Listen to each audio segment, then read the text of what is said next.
Hello and welcome everyone. तो आज है करवा चौथ और बस करवा चौथ की पूजा की पूरी तैयारी कर रही हूँ मैं। तो यहाँ पे माता को मैंने सारा श्रृंगार का सामान जो है वो चढ़ा दिया है और यहाँ पे मैं चढ़ा रही हूँ चुनरी माता को, क्योंकि माता जो है इनका चुनरी श्रृंगार ये सारी चीज़ें मैं चढ़ाती हूँ, तो बस वही चढ़ा ले रही हूँ।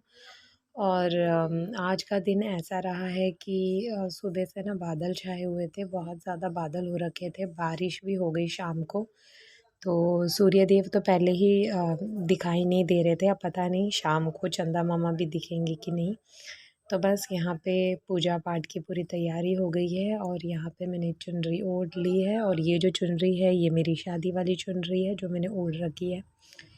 तो बस जब भी घर में कोई पूजा पाठ होता है तो ये चुनरी मैं ओढ़ लेती हूँ। और यहाँ पे देख लीजिए, यानी कि कहते हैं ना कि जो भी हमारा शादी का जोड़ा होता है उससे हमारा अलग ही अटैचमेंट होता है, तो बस वही बात होती है। और ये है मेरी शादी की चुनरी और मैंने ये ओढ़ के यहाँ पे मैं पूजा कर रही हूँ। और आज के दिन ना ऐसा हो रहा था कि ये भी आते-आते ना इन्हें भी थोड़ा-सा लेट हो गया, तो सारी अरेंजमेंट जो है वो फटाफट मैंने निपटा ली। और यहाँ पे माता को मैं टीका लगा रही हूँ। और देख लीजिए सारा श्रृंगार का सामान है और मैंने हाथों में आज चूड़ा चूड़ा डाल रखा है काफ़ी दिनों के बाद। मैंने कहते हैं ना इस बार मैंने चूड़ा लिया, पहले भी मेरे पास चूड़ा था लेकिन फिर वो कहते हैं ना यहाँ वहाँ हो गया, तो वो चीज़ हुई। और यहाँ पे बस माता को मैंने अच्छे से फूल माला श्रृंगार प्रसाद सब चढ़ा दिया है और अब मैं कथा पढ़ने की शुरुआत कर रही हूँ। तो बस कथा पढ़ लूँगी और उसके बाद चंदा मामा की पूजा करूँगी। और आज तो चंदा मामा ने हद ही कर दी, यानी कि आज इतने ज़्यादा बादल हो गए हैं कि वो दिखाई ही नहीं दे रहे हैं।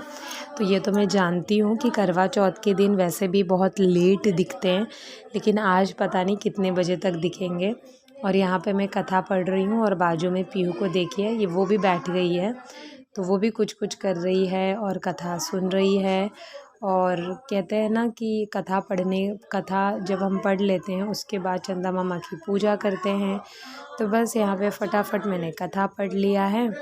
और ये जो है ना एक्चुअली आज खाना जो है ये सारा कुछ बाहर से ही लाए हैं। तो बस पुलाव है, शाही पनीर है और ये दाल मखनी है। और उसके बाद यहाँ पे ना पाव भाजी की सब्ज़ी है और ये है पाव। और ये सब देख के सबके मुंह में पानी ज़रूर आ गया होगा। यहाँ है रोटी, सैलेड और वहाँ पे ग्रीन चटनी में salad, pizza, sauce, herbs, oregano सारा कुछ। और यहाँ पे काफ़ी देर इंतज़ार करने के बाद चंदा मामा दिखाई दे दिए, तो मैंने फटाफट से अपनी थाली पहले ही सजा रखी थी पूजा की। और यहाँ पे मैं चंदा मामा को जल चढ़ा रही हूँ और उनका पूजा कर रही हूँ। और बस मैं खुश हो गई थी कि चलो भाई दिख गए, क्योंकि फिर पूजा कहते हैं ना, नहीं तो पूजा पाठ सब अधूरा था अगर उनके दर्शन नहीं होते तो बस यहाँ पे मैंने चंदा मामा का पूजा कर लिया है और फटाफट से पूजा कर ली। और पता है कैसे हो रहा था, जैसे थोड़ा पूजा किया फिर वो बादल में छुप जा रहे थे, तो फिर थोड़ा वेट कर रही थी उनके बाहर निकलने का। तो फिर जब वो निकल जाते थे दिखाई देते थे तो दोबारा पूजा करती थी। तो इस तरीके से मैंने पूजा किया है, लेकिन हाँ चंदा मामा का वेट किया है पूरा। और ये भी कह रहे थे कि पता नहीं बादल है दिखेंगे नहीं दिखेंगे, मैंने कहा नहीं नहीं दिखेंगे, थोड़ा वेट कर लेते हैं, जब पूरे दिन इंतज़ार किया है तो और थोड़ा देर। तो बस कहते हैं ना कि जब मन में भक्ति है श्रद्धा है तो भगवान जी भी साथ देते हैं, तो वही वाली बात हुई।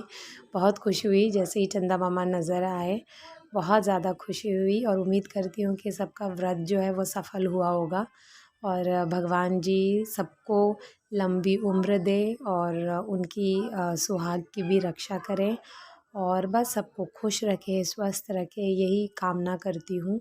और यहाँ पे बस पूजा पाठ हो रहा है और बस अब चलनी में देख लिया चंदा मामा को और इनको देखूँगी।